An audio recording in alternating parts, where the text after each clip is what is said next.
On peut bien sûr vérifier notre réponse dans Desmos. Donc, j'ai mis l'équation ici dans Desmos. Et on peut voir qu'elle passe effectivement par les deux points et elle a la bonne asymptote. Donc, cette fonction est la bonne. Cette équation, elle est bonne. Peut-être que quelqu'un a essayé tout de même de l'essayer avec l'ordonnée à l'origine, même si c'est un petit peu plus que 4. Peut-être quelqu'un a dit, peut-être ce point-là, c'est 4.1, un petit peu plus que 4. Et tu peux le faire de la façon habituelle. Donc, en trouvant l'ordonnée à l'origine et l'asymptote, l'ordonnée à l'origine serait 0, 4.1. Et on va pouvoir trouver un beau point aussi. Le beau point va encore être le point 1,7.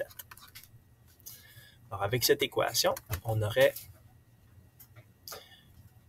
moins 3 ici.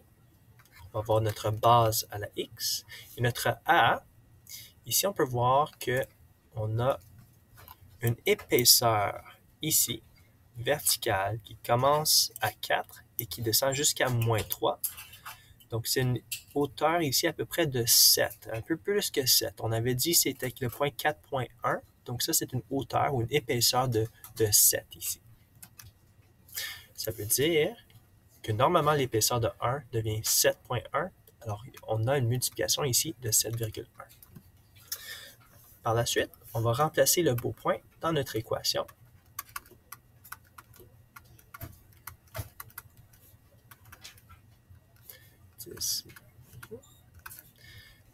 X est égal à 1, ici. Et on obtient notre B. Et on peut écrire notre nouvelle équation ici.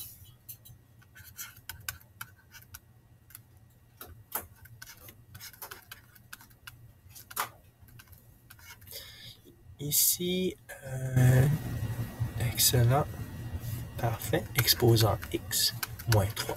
Donc, voici la façon traditionnelle que je montre en classe pour trouver notre fonction, notre équation. Elle n'est pas exactement précise parce qu'on ne sait pas si le point ici, c'était exactement 4.1 ou 4.01 ou 4.02, mais c'était quand même une approximation quand même pas si pire. Ce qu'on peut faire maintenant, on va aller placer ceci, notre équation, dans Desmos, avec la méthode exacte et ici avec la méthode approximative. Et on peut voir que si on la montre, on obtient quelque chose qui passe par la bonne asymptote, passe par les bons deux points et qui est presque exactement la même que mon autre équation. On peut voir que si on va agrandir, on peut voir qu'il y a une légère différence à certains endroits qui est diminuée proche des points, mais c'est une excellente approximation.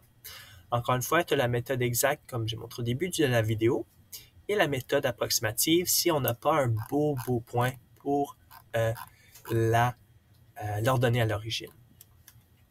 Merci.